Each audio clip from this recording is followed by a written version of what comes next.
Bonjour et bienvenue sur Motors TV pour le résumé complet de la 6e manche de la saison, le rallye du Portugal, en compagnie d'Éric Briquet, envoyé spécial d'Auto Hebdo et consultant pour Motors TV, et ses conseils et ses avis avisés. Bonjour Eric. Bonjour Vincent. Alors ça commence, on va revenir un peu sur cet événement, 18 spéciales au programme, au total 355 km de secteur chronométré, un rallye assez semblable à celui de l'édition 2009 en fait. Oui, parcours ultra connu, pas de nouveautés, pas de surprise en ce qui concerne cette édition 2010. On sait que le rallye du Portugal est revenu dans le championnat depuis 2007, après une longue interruption. Et dans le sud du pays, vers Faro. Alors au championnat, c'est l'échappée belle pour Sébastien Loeb, 108 points devant Jari-Matti Latvala, le pilote numéro 2 chez Ford, qui précède le numéro 1, Mikko Hirvonen. Et avant le départ, confirmation de Malcolm Wilson, rien n'a changé dans l'esprit de l'équipe, c'est toujours Mikko Hirvonen considéré comme numéro 1, même s'il est derrière pour l'instant au championnat. Et chez les constructeurs, c'est serré entre Citroën et Ford, mais avantage Citroën pour l'instant. Allez, on est dans l'Estadio Algarve, un stade spécialement construit pour l'Euro 2004, je crois que c'était, et c'est la super spéciale qui se déroule le jeudi soir en pneus terre. Bon là pour l'instant il y a la parade des pilotes. Alors c'était comment l'ambiance? Il y avait vraiment beaucoup de monde dans ce stade? Oui, on peut le voir, les tribunes sont bien remplies. Il faut savoir que les Portugais adorent le sport automobile quel qu'il soit. Et il y avait avant le WRC pour chauffer le rallye historique avec notamment Juha Kankkunen sur une ancienne Ford Escort. Donc il y avait beaucoup de monde pour voir tout ça. En compagnie de Mikko Hirvonen. Alors c'est un peu spécifique parce que c'est un rallye terre, donc d'être de terre. Et là une super spéciale sur le goudron en pneu terre. Quel était l'état d'esprit des concurrents avant cette spéciale? Fallait surtout pas perdre de temps, je pense. Oui, comme toujours en fait, le but du jeu d'une super spéciale, c'est de faire le show et d'en perdre le moins possible, de ne pas faire d'erreur, de ne pas compromettre ses chances. Mais on sent quand même une motivation chez tous les concurrents pour réussir quelque chose de bien, et notamment les Ford vont créer la surprise. Oui, effectivement, avec Mikko Hirvonen. On l'a dit, Mikko Hirvonen qui reste sur une mauvaise passe, parce qu'il y a eu la Suède où il a été sensationnel. Et puis depuis, il marque le pas. Alors peut-être que les Ford sont peut-être un peu moins vaillantes que les Citroën C4, mais lui a déjà des difficultés avec Jari-Matti Latvala qui est régulièrement devant lui. C'est clair, et Mikko en tout cas se posait beaucoup de questions avant le départ. J'ai eu l'occasion de parler avec lui le mercredi soir, et il cherche à comprendre justement pourquoi ça ne va pas très bien au niveau des chronos, parce que je pense bien attaquer, je pense ne pas faire de faute. Je trouve que la voiture va bien, et la seule chose qui ne marche pas, ce sont les chronos. Ah oui, c'est embêtant, parce que c'est justement sur ça que ça se joue. Et oui, et surtout s'il doit passer par une prise de risque supplémentaire, donc une surattaque, ce n'est pas forcément la meilleure solution, parce que ça peut justement l'amener à plus taper dans la voiture, à plus dégrader les pneus, et donc à l'arrivée à aller moins vite. Pas évident donc. Alors il y a un petit passage, on le voit là, à l'extérieur du stade en fait. C'est pour ça qu'ils ont réussi à faire 2 km au total, parce que 80% du circuit ce sont des épingles, une sorte de piste de karting à l'intérieur du stade, et puis ils ont réussi donc à mettre 2 virages relativement rapides après ce boss, donc à l'extérieur derrière cette tribune qu'on aperçoit sur l'écran. D'accord, on aura l'occasion d'y revenir, parce que c'est la spéciale d'ouverture du rallye, et ça sera également la spéciale de fermeture, la 18e. Et oui. Et petit clin d'œil, je ne sais pas si on le verra, mais les 2 Ford officiels portent sur le toit, prochaine antenne, le drapeau du Portugal en hommage aux mécaniciens d'origine portugaise qui travaillent chez Ford. Ah, sympa. Alors, meilleur temps pour Hirvonen devant Federico Villagrán, un 10e, alors que chez Citroën, on est rentré en matière assez lentement. Sébastien Ogier 6e, Sébastien Loeb 8e. Je dirais presque qu'une seconde de retard pour Ogier ou une seconde et demie pour Loeb sur 2 km, c'est même presque beaucoup. Mais bon, là, on est vendredi matin et là, ça commence vraiment sérieusement. Avec la spéciale de Santa Clara qui avait déjà été disputée. Nouveauté de cette édition, elle est en sens inverse. Et Sébastien Loeb, vu son statut de leader du championnat provisoire du championnat du monde, s'élance en tête. Et on va voir, il va y avoir une surprise pour Sébastien Loeb. Une rencontre inopinée avec une moto qu'il va croiser, une moto d'enduro, ça on l'a vu à maintes reprises. Comment c'est possible ça sur un rallye? Je pense tout simplement que c'est un spectateur qui a dû essayer de s'approcher du parcours en prenant des petits chemins, et qui est arrivé à un moment dans l'épreuve spéciale sans savoir que c'était l'épreuve spéciale, donc il cherchait peut-être un endroit, et je pense qu'il a dû avoir très peur en croisant la voiture. Mais on n'en a pas beaucoup parlé de ça sur le moment. Et c'est là. Et voilà la moto sur la gauche. Il se jette un petit peu. Et là, c'est bizarre, j'ai l'impression que c'est deux copains en vacances, quoi. Ils parlent, t'as vu, il y avait une moto, oui, je l'ai vu, répond Daniel Elena. C'est impressionnant, c'est ce niveau justement de concentration, de certitude, de force en eux. Oui, c'est vrai qu'il croit. Mais je pense que dans la collection de Sébastien Loeb, il a déjà eu un taureau en Argentine, il a déjà eu un gendarme au Monte-Carlo, il a même eu une C4 en face de lui. Souvenez-vous, c'était Rottenbach, donc je pense qu'il commence à être habitué à de temps en temps croiser des objets incontrôlés. Alors le temps de référence de Sébastien Loeb, ça va pas être la meilleure performance. Il va être battu par le 4e à s'élancer, Sébastien Ogier, ici en action. On s'y attend. Hein, et l'explication, regardez les traces, regardez les traces sur la route. On voit que ça devient de plus en plus propre. Et ça, on ne le répétera jamais assez. Le premier sur la route est toujours pénalisé. C'est-à-dire qu'il glisse plus tout simplement parce qu'il y a cette petite couche de gravette, de gravier. On appelle ça comme on veut. En anglais, on dit du loose, donc quelque chose de très glissant. Et ce qui fait que la voiture n'a pas d'adhérence ni en accélération, ni en freinage, ni en latéral. Ce qui fait que la voiture glisse beaucoup plus et va moins vite. Alors ça va de mieux en mieux. Donc Sébastien Ogier 4e, ça a moins été efficace pour les Ford hein, parce que Hirvonen et Latvala ont été moins rapides que Sébastien Loeb. Ogier a été plus rapide que Loeb. C'est lui qui est pour l'instant le leader, l'auteur de la meilleure performance de cette spéciale en tout cas. Et ça va être encore mieux pour Denis Sordo, 6e à s'élancer. Tout à fait. Et ça, c'est, j'allais dire presque, l'arme, la machine de guerre qu'a monté Olivier Kennel pour justement contrer ce problème de balayage qui touche Sébastien Loeb systématiquement sur chaque rallye sur terre. Donc la consigne, c'est d'envoyer Sébastien Ogier à l'attaque très vite le premier jour, de manière à ce que ce soit lui qui se retrouve le lendemain à balayer pour Loeb. Voilà. Donc c'était voulu, désiré, imaginé comme ça. Ogier devait attaquer le plus possible, profiter de sa très bonne position le vendredi pour être devant. Donc on est en compagnie de Mikko Hirvonen, 3e sur la piste, et la voiture glisse beaucoup par rapport à ce qu'on a vu sur les Citroën C4. On a l'impression qu'il en glisse tout le temps. Et finalement, c'est ce qu'on constate depuis le rallye du Mexique, soit la deuxième épreuve sur terre, du moins la deuxième épreuve de l'année et la première sur terre. Toujours ce problème de bagarre avec le volant. Alors qu'il avait très bien commencé, hein, souvenez-vous, la Suède, il était magistral, c'était vraiment incroyable. Et on va l'écouter, Mikko Hirvonen. Mikko, the last split I have, 1.5 down on Seb, so it's not too bad. Alors une seconde moins bien que Seb, c'est pas si mal. Non, c'est parfait. C'est un bon départ. Ça pourrait être meilleur, comme il dit. Faut pas paniquer aux premières spéciales du vendredi. On sent un brin de...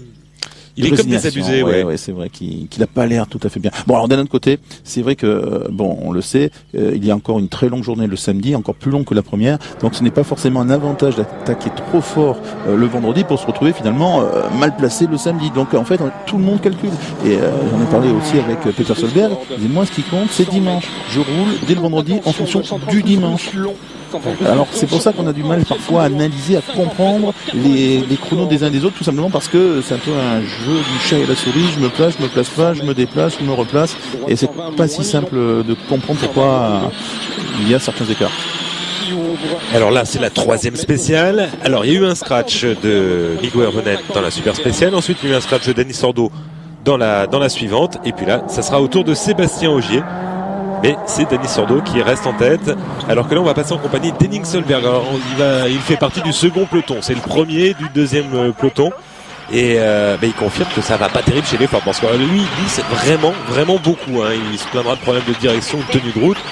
C'est vraiment balayeur de luxe. Heureusement qu'il n'est pas premier sur la route parce que là, les spectateurs en prendraient plein de gravettes. C'est clair, mais il est pas très bien cette saison en tuning. Hein. Pas très bien, je pense. Il a un peu tendance à se plaindre, je crois, de sa voiture. Et il va faire l'impasse sur les rallyes asphalte. Oui. C'était décidé depuis le début de saison, ça oui, il avait prévu de faire. On sait qu'il aime pas, on sait qu'il a du mal, donc il va pas trop chercher, je pense, avec ses sponsors, à rouler à partir de la Bulgarie, donc sur les 4 épreuves asphalte, même si la dernière sera mixte en Espagne. Allez, dernière spéciale de cette première boucle de la première étape. Donc on verra après au deuxième tour si la route aura été déjà balayée normalement. Et on est avec Denis Sordo, le leader, hein, il arrive en fin de spéciale. Denis qui fait un bon début de rallye, comme souvent d'ailleurs. Hein. C'est assez incompréhensible comment il s'écoule ensuite, mais en tout cas, le premier jour, il est toujours bien. Ben justement, on va l'écouter, Denis, à la fin de cette 4e spéciale. A little bit be careful with the tires. No, it's difficult to know if J'ai fait attention avec les pneus. Ben, j'aurais pu aller plus vite. J'ai piloté rapidement. Hein. J'avais de bonnes sensations. Je me sens bien dans la voiture. Allez, dans les portions rapides, j'ai peut-être lâché un peu, j'en ai perdu un peu. C'est vrai que c'est un rallye quand même qui est dur pour les pneus, c'est très abrasif, il commence à faire chaud et tous les pilotes doivent donc faire attention à bien gérer l'usure des pneumatiques parce que certains pourraient arriver sur la toile et là ça serait dramatique. Donc il y a eu, surtout pour le deuxième tour, là on le verra tout à l'heure, mais une volonté de chacun de préserver les gommes. Donc là on est en compagnie de Peter Solberg, ça va, il est rentré petit à petit en action, il a gagné 2 places dans la spéciale précédente, il est 3e du général derrière Dani Sordo et Sébastien Ogier, et puis là un tout droit. Et oui, il valait mieux faire tout droit parce que sinon c'était peut-être poteau sous les pilotes de l'autoroute. Hein, le spécial est tracé le long de l'autoroute qui va de Lisbonne à la région de l'Algarve. Et puis ça repart hein, sans souci. Alors Peter, c'est la même voiture qu'il avait en Nouvelle-Zélande, hein, qui a été reconstruite, donc il n'était pas trop endommagé. On écoute ce qu'il nous dit justement à propos de sa sortie de route. Dans un virage à gauche, après un saut, je suis parti tout droit. Bon, et pas de problème. Hein. On a perdu un peu de temps. On a dû perdre plus d'une dizaine de secondes, le temps de s'arrêter, de mettre la marche arrière, de repartir. Donc, à la limite, ça peut l'arranger même, presque. Et changement de leader. Deuxième meilleur temps pour Sébastien Ogier. C'est lui qui s'empare de la tête face à Dani Sordo pour 1 seconde et 8 dixièmes. 3e Mikko Hirvonen qui est passé, qui a profité en fait du petit souci de Peter Solberg pour lui passer devant. Et 5e Loeb qui pointe déjà à 23 secondes. Alors là, c'est retour aux abords du stade Algarve pour la première assistance. Alors on voit beaucoup de monde, là on voit qu'on remplace, on a changé de la fédération portugaise en discussion avec Peter Solberg. Et là on se dit que Sébastien Ogier est confiant avec Jean-Todt, visite de Jean-Todt aussi. Et on se... C'est un bon départ, j'ai pris le bon rythme d'entrée. J'ai attaqué parce que je suis à l'aise, la voiture est parfaite. Think about anything and just try to drive fast. Bon, je pense à rien d'autre que piloter rapidement, après on verra. Allez, autour de l'homme. Alors vos jeunes équipiers, Dani Sordo et Sébastien Ogier, vous allez les rattraper cet après-midi? Non, ça sera impossible. On a eu l'expérience de l'année dernière, ça va être dur, ça va toujours, je vais toujours être gêné, donc je vais continuer à perdre sur eux. Ça c'est motivant.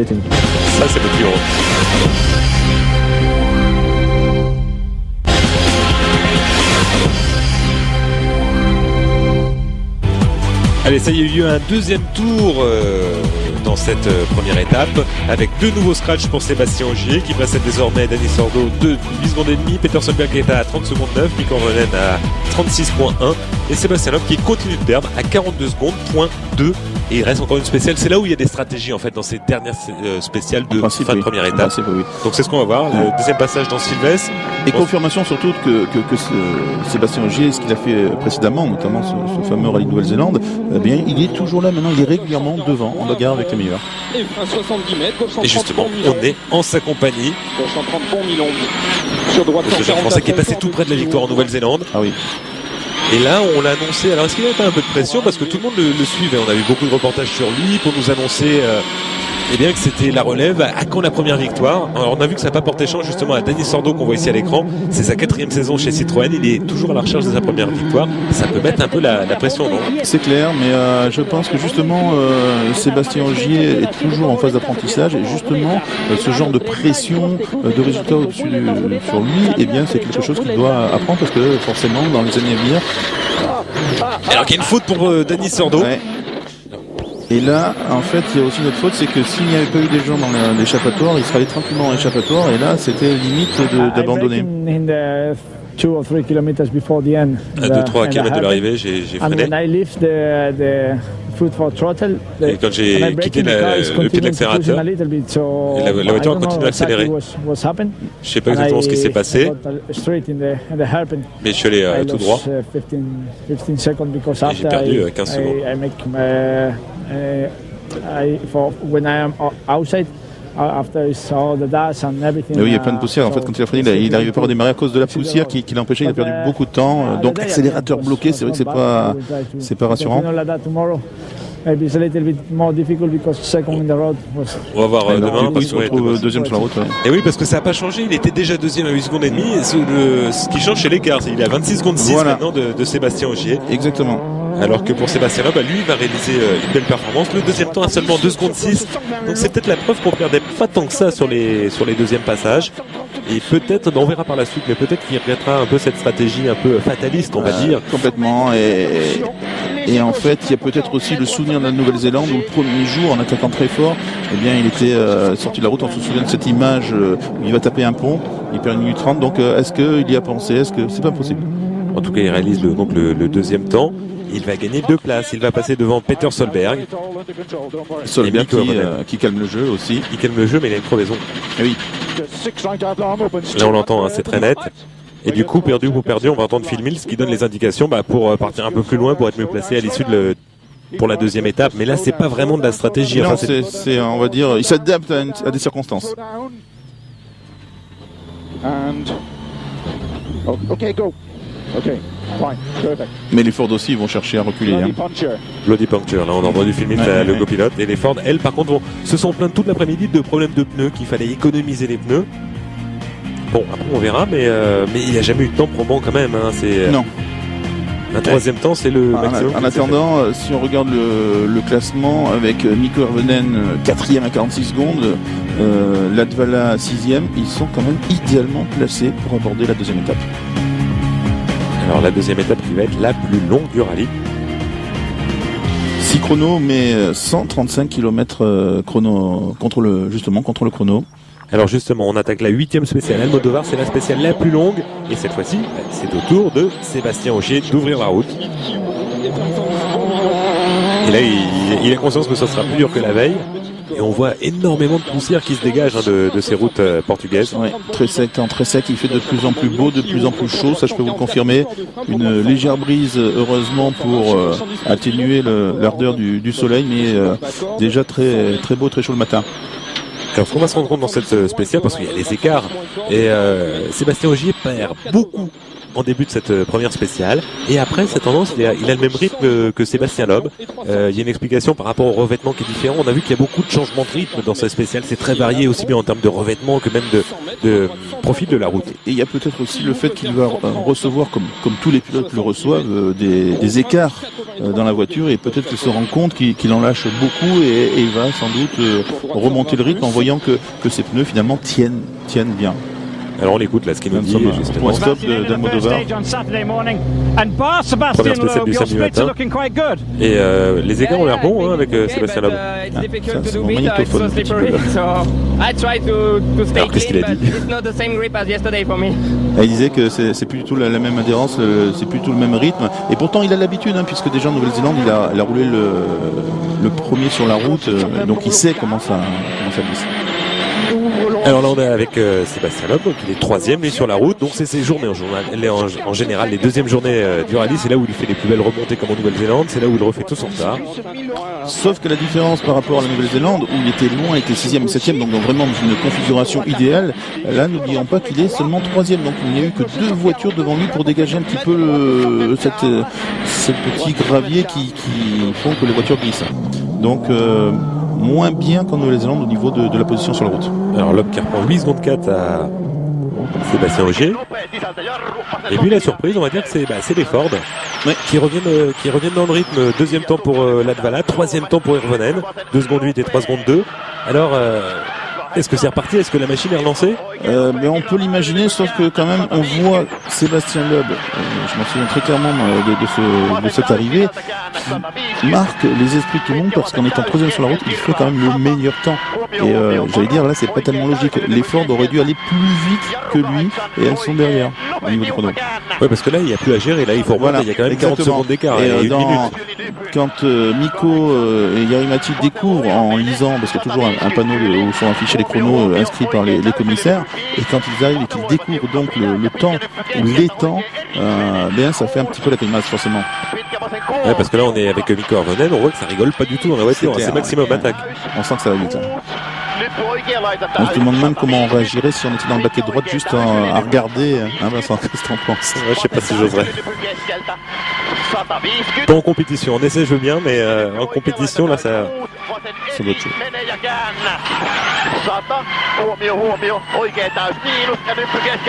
C'est impressionnant, hein, cette vue au ras du sol, ça va vraiment extrêmement vite et on voit qu'il lâche rien, il donne tout. Ouais.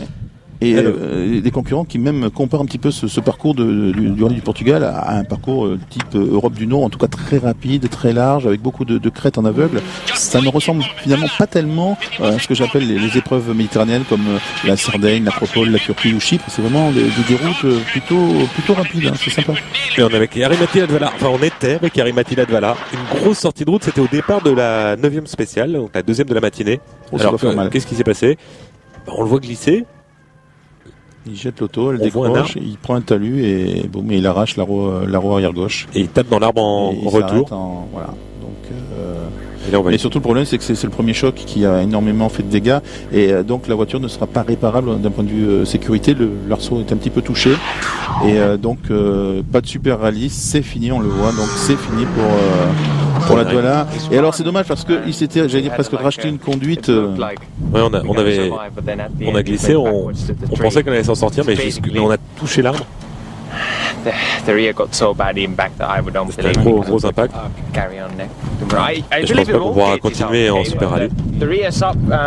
L'arceau a l'air ok, mais le berceau arrière a été touché. Donc, et c'est dommage parce qu'il venait de gagner le rallye, bon, de Nouvelle-Zélande, c'est vrai, avec un petit peu de réussite. Et depuis le début de l'année, il s'attachait à montrer un nouveau visage, une nouvelle conduite. Il voulait dire, regardez, Jari-Matti Latvala a changé, il a mûri, il progresse, il évolue, il reste sur la route. Et ben, il y avait la Turquie aussi, déjà. Oui, c'est vrai. Oui. Et pourtant, c'est vraiment son objectif, hein, c'est d'être constant. Il le dit toujours, il le répète avant chaque rallye. Voilà, il y a un gros saut aussi, hein. On voit Nico Hervonen qui lâche rien là. Et Yarmo qui perd même son micro. Et on voit il n'y a pas de poussière ou d'eau, on ne sait pas ce qui est rentré dans la voiture là, par la louis d'aération qui se trouve située sur le plan. Je pense que c'est l'énorme saut, j'ai vu des photos d'un énorme saut dans un gué, à la sortie d'un gué, et c'est peut-être là. Et c'est pas un peu frustrant parce que l'année dernière Loeb disait que Hervonen c'est le rival le plus dur que j'ai jamais eu, il fait jamais de faute, c'est même plus dur que Grenoble qui lâchait des résultats en cours de saison. Et là ça doit être assez frustrant pour lui quand même cette situation.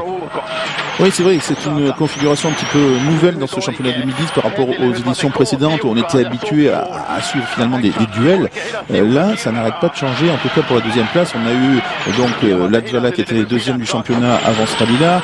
Juste avant, on a eu aussi Nico Hervonen qui était deuxième du championnat à un moment, Peter Solberg deuxième du championnat. Donc en fait, cette deuxième place tourne. Et Sébastien Loeb ne sait plus trop qui est son rival. Et là, pour l'instant, il imagine que la suite, ça pourrait être peut-être Ogier ou Solberg, c'est plus dangereux adversaires sur l'ensemble de la saison.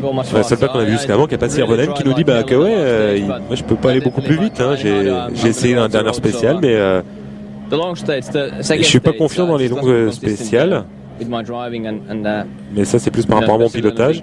Ça c'est dans les parties rapides. Il est pas confiant, hein. Mais sinon la voiture est rapide. Mais comment on peut dire qu'une voiture est bien si on n'est pas en confiance avec elle dans les parties rapides? C'est ça qui est un peu bizarre. C'est peut-être. Il y a eu un incident quand même étonnant cette saison. Ne l'oublions pas, c'est ce rallye de Jordanie où Mikko a tapé dans une ligne droite quasiment. Et il a fait une faute qui est quasiment incompréhensible. Alors est-ce que ça entame un petit peu sa confiance? C'est difficile à dire. Allez, encore une boucle à parcourir dans cette deuxième étape. Ce sera tout de suite sur Motors TV après la publicité.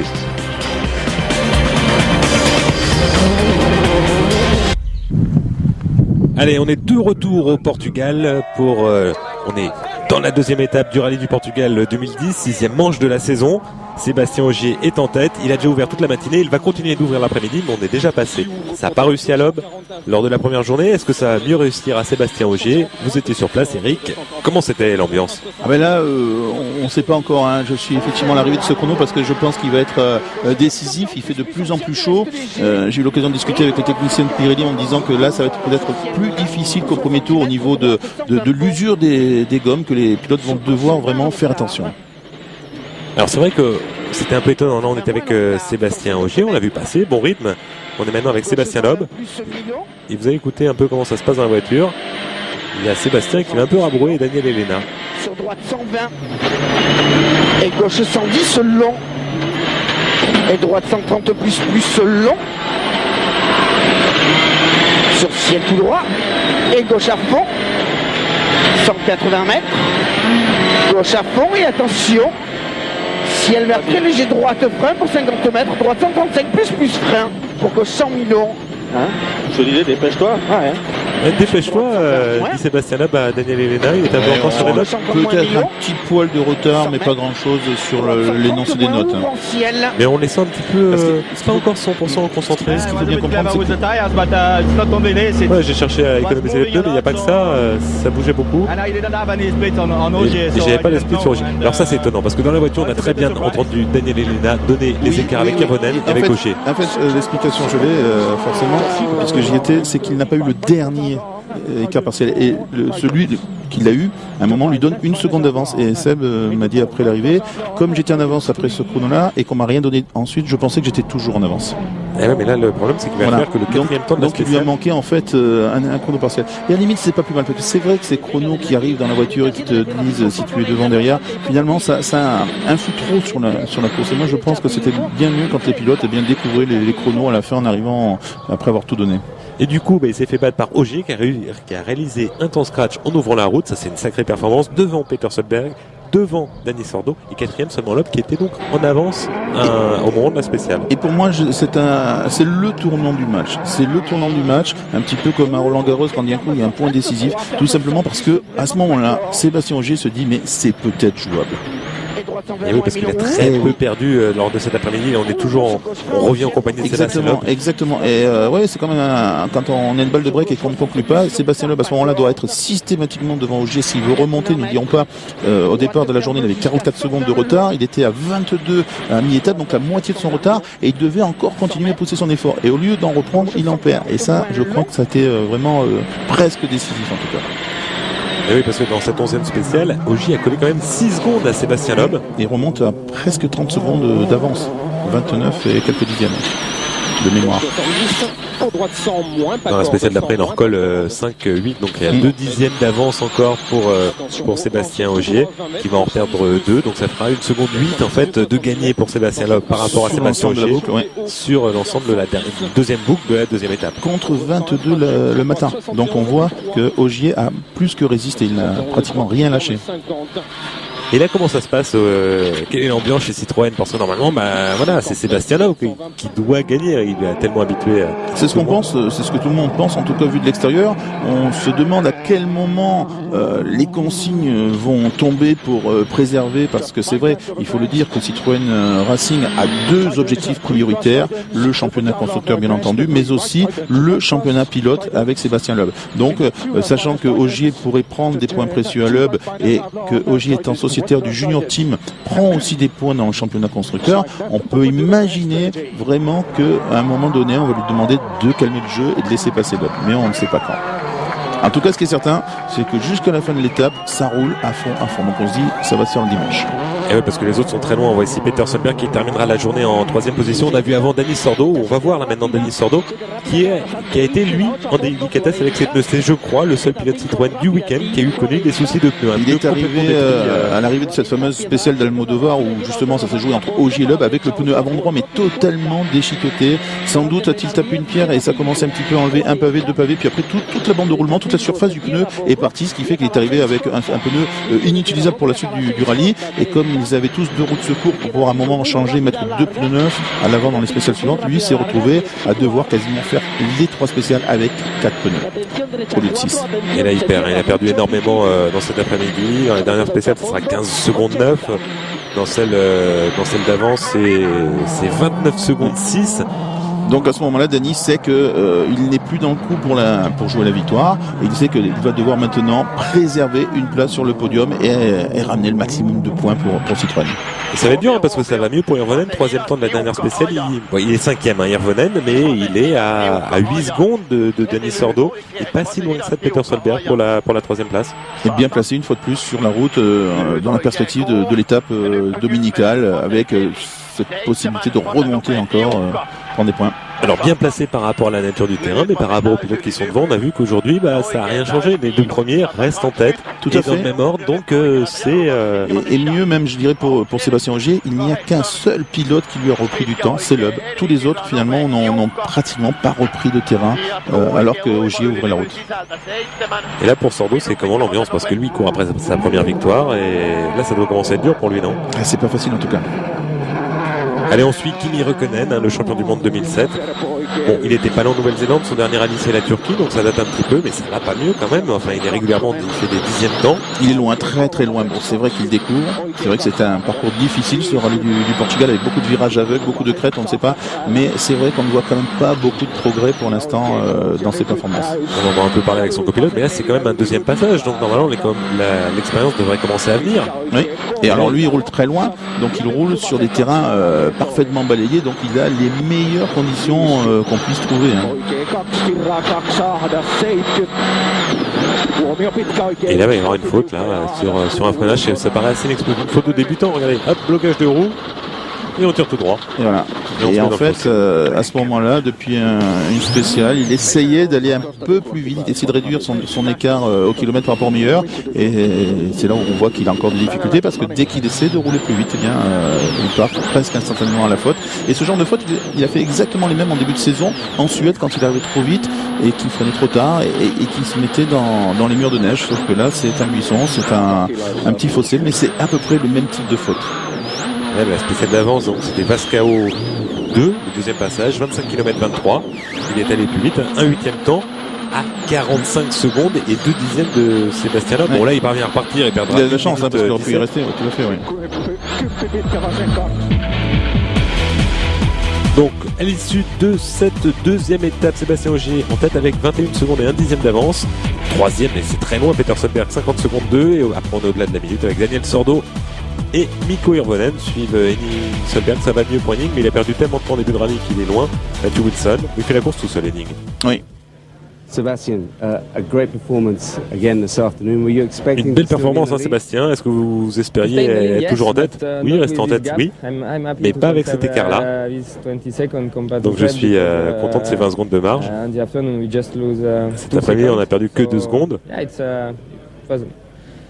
Good afternoon. Donc ça c'était une bonne après-midi. Est-ce que vous vous attendiez à ça, Sébastien Loeb? Non. Je voulais qu'il y ait moins d'écart entre moi et Sébastien Ogier, mais il a vraiment roulé vite cet après-midi. Il n'a rien perdu cet après-midi. C'est la vie et ça va être dur demain. Parce que je veux, c'est garder ma place sur le podium, ça c'est vraiment important pour moi. Il y a 2 longues spéciales demain, tout peut se produire. Almost 30 seconds to low is quite a lot. I was hoping to stay where I was, 6-7. Mais j'aurais aimé avoir moins d'écart là. 52 secondes, c'est beaucoup. J'aurais voulu avoir 6-7. Et il me lâchait complètement. Surtout c'est qu'il y a 30 secondes de Loeb, c'est dur pour lui. Il espérait être plus près de Loeb pour pouvoir éventuellement rivaliser. Il est un peu déçu de sa performance. Il espérait pouvoir se battre encore le dimanche, donc il lui fallait être plus près en fait. Plus près par rapport à Loeb.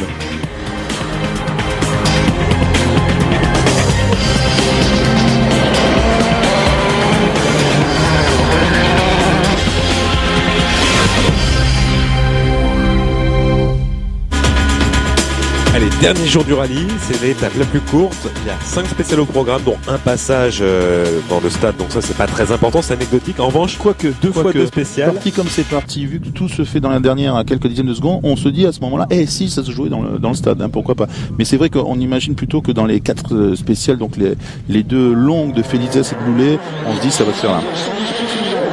Ça n'avait pas réussi, les stades, les super spéciales, justement Sébastien Ogier à l'écran, il avait perdu, on se rappelle, la 2e place face à Peter Solberg, c'était au Mexique, le 2e rallye de la saison. Allez, c'est parti pour Sébastien Ogier, c'est parti pour Sébastien Loeb. Et là, c'est pas la même altitude là, de Sébastien Loeb, c'est attaque maxi. 3e sur la route, Peter Solberg. Ce qui signifie à ce moment-là, et ça on le saura plutôt à la fin du chrono, quand on va les voir, les analyser, que finalement il n'y a pas de consigne et que les 2 pilotes Citroën ont carte blanche, grosse prise de risque de la part d'Olivier Quesnel, ça on peut le saluer, d'avoir laissé jouer ces pilotes. Et là, on voit les pilotes qui sont, peut-être pas Sébastien Ogier, mais les autres qui mettent la main vers la bouée d'aération. Il y a de la poussière et on le dira à l'intérieur de la voiture. Un petit peu, mais c'est surtout ça, le soleil.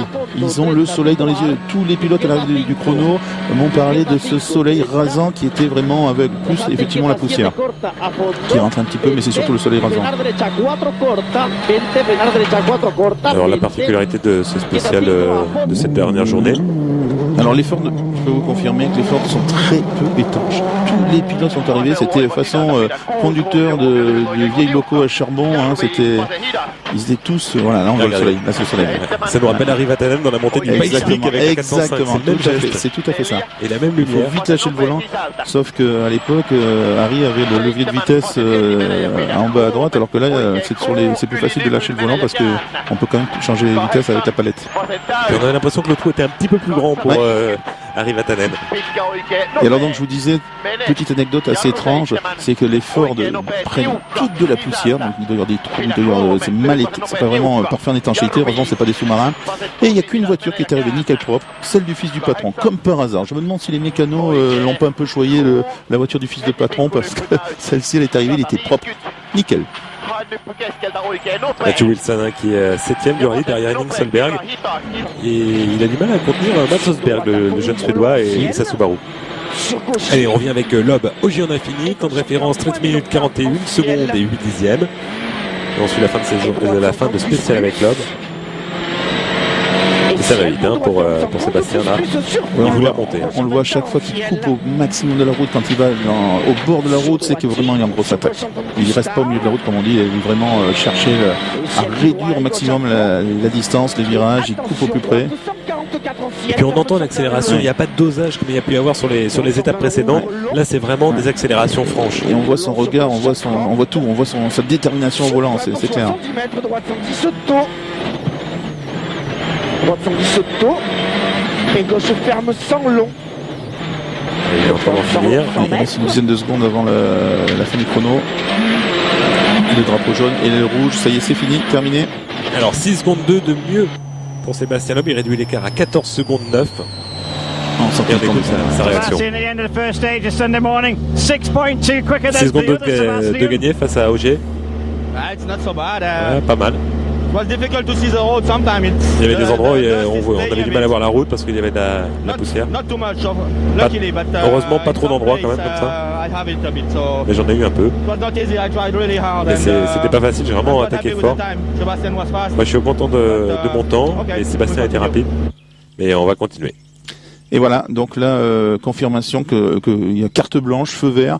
Et moi, je dis bravo à l'équipe Citroën d'avoir laissé jouer ces deux pilotes, surtout après le résultat de la Nouvelle-Zélande, où le dimanche, donc le dernier jour, les deux se prennent un peu les pieds dans le tapis et offrent la victoire à Ford. Et là, on recommence. Donc, grande confiance de l'équipe dans ces deux pilotes. Alors est-ce qu'il n'y a pas eu un peu aussi de passation de pouvoir? Parce que c'est vrai que quand Olivier Kenen est arrivé à la tête de Citroën Racing, Loeb était déjà en place, c'était un produit de Guy Fréquelin. Et là, c'est lui qui allait chercher Sébastien Ogier, plus ou moins quand même, parce que quand il a été élu espoir échappement quand il était encore dans le groupe Hommel, et puis après le tout premier contrat de Sébastien Ogier est quand même signé avec Guy Fréquelin et Jacques Régis à la fédération quand il démarre le championnat junior 2008. Mais c'est vrai que tout de suite dès qu'il rentre début 2008 chez Citroën, Olivier Kennel met tous les efforts qu'il peut mettre sur Ogier pour l'aider. Il a dit j'essaye mais ça va être dur, ça va être serré parce que et le boss nous a dit qu'il fallait absolument être à l'arrivée. Donc on peut savoir, il y a quand même la consigne, c'est soyez à l'arrivée, mais ça je pense qu'on doit jamais leur dire bah non vous pouvez sortir de la route donc oui, c'est vrai. Allez-y, mais finalement ça signifie pas grand chose de dire vous pouvez faire ce que vous voulez mais il faut être à l'arrivée. En gros, ça veut dire attaquer, mais ne faites pas deux fautes. Donc, c'est quand même compliqué à gérer.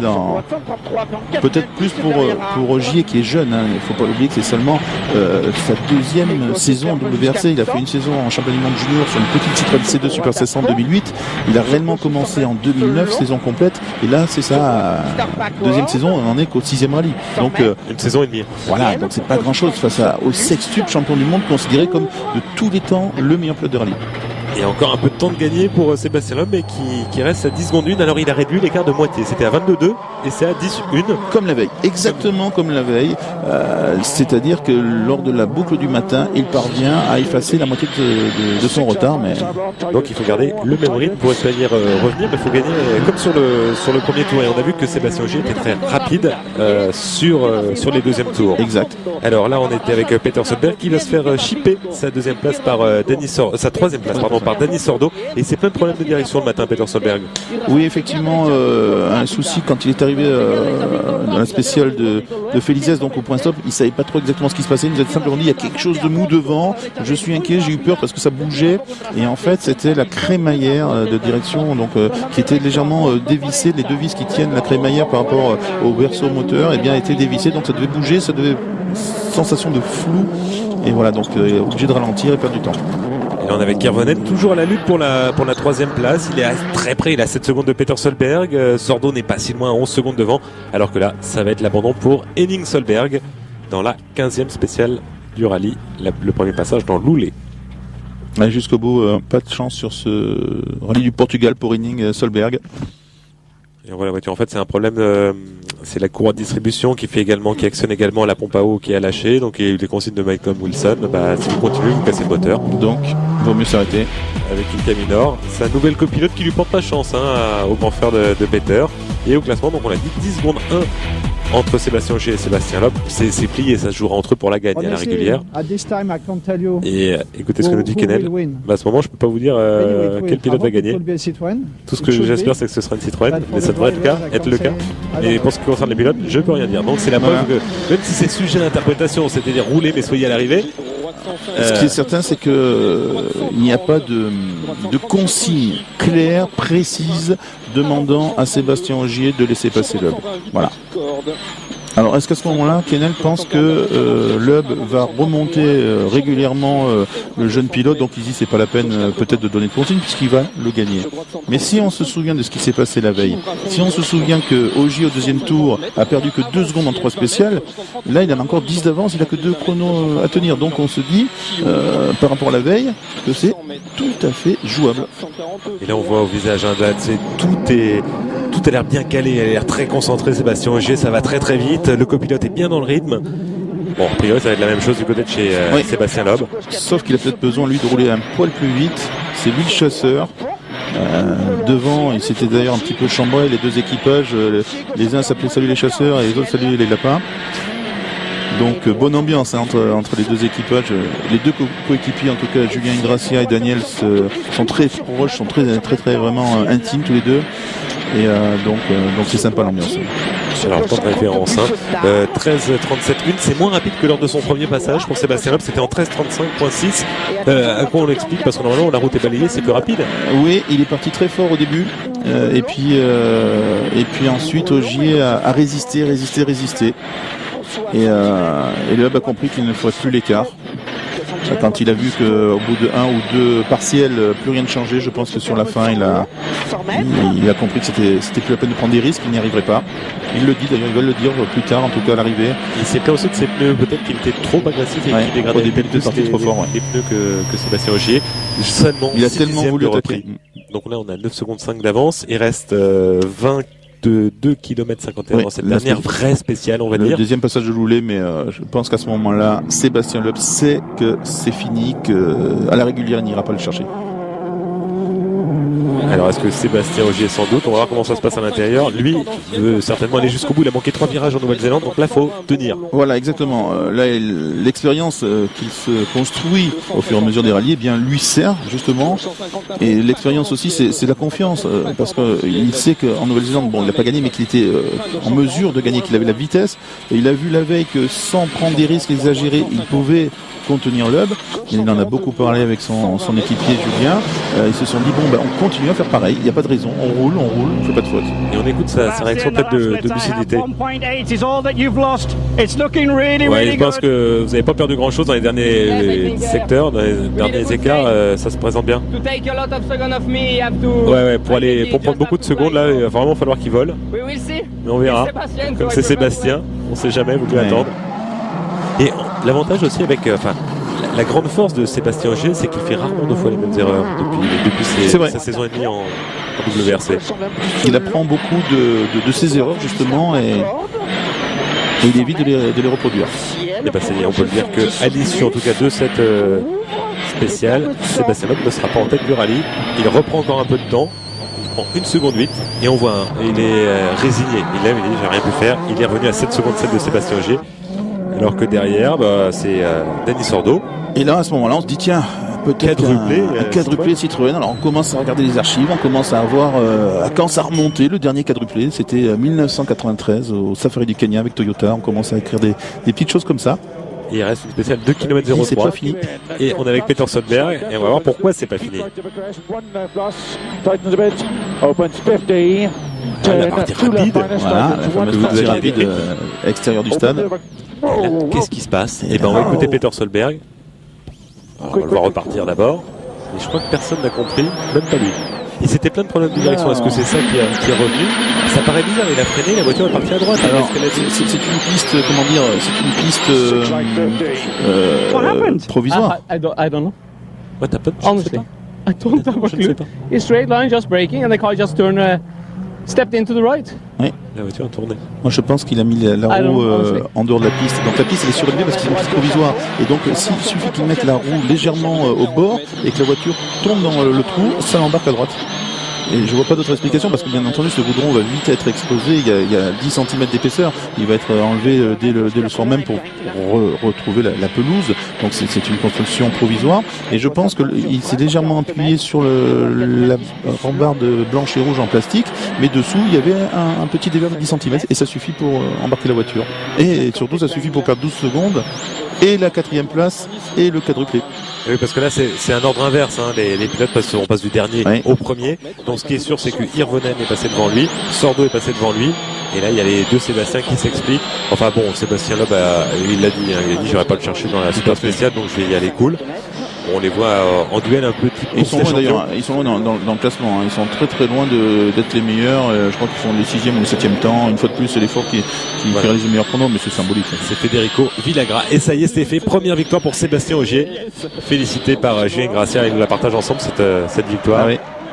Et là, ça doit être un drôle de sentiment. Vous l'avez rencontré, vous Et là, il nous fait un truc qu'il avait jamais fait. Il me dit, mais je l'ai pas fait longtemps parce que je vais pas me louper. Un passage à la Solberg, c'est-à-dire je conduis debout. Et je lui ai demandé, mais tu avais répété ça? Tu t'es entraîné? Non, jamais. Et c'est Sébastien Ogier qui l'emporte face à Sébastien Loeb au terme d'un rallye parfait. Il n'y a pas eu d'histoire entre. C'était vraiment une lutte à la loyale. Ouais, une grosse bataille, nous il nous confirme. Et c'est dur de conserver Seb derrière. Et gagner mon premier rallye de cette manière, c'est un sentiment. C'est vrai que c'est une belle fierté parce qu'il n'a pas bénéficié d'abandon. Hein. C'est une vraie victoire. Et Sébastien Loeb qui accentue son avance au championnat avec un nouveau dauphin, c'est à nouveau Sébastien Ogier. Et les Ford qui régressent, Hirvonen est repassé devant Latvala, il reste 3e, et Latvala 4e. Et au championnat, l'échappée belle pour Citroën qui avait 5 points d'avance et qui repart avec 26. Ouais, c'est énorme, et sachant que la deuxième demi-saison débutera justement en Bulgarie, ce sera mi-juillet, et en deuxième demi-saison sur les rallyes à venir, il y en a 7 je crois, il y en a 4 sur asphalte, donc ça sent bon pour Citroën et pour Loeb. Ah oui, parce que déjà que les Ford ça marche pas très bien sur la terre qui était leur surface de prédilection. Là sur l'asphalte on s'inquiète. Perdu depuis 2004. Dernière victoire d'une Ford, c'était en 2004 Marco Martin en Corse. Et bien on fera ça au rallye de Bulgarie, ça sera au mois de juillet, mi-juillet sur Motors TV. Merci Eric et à bientôt. Merci, salut.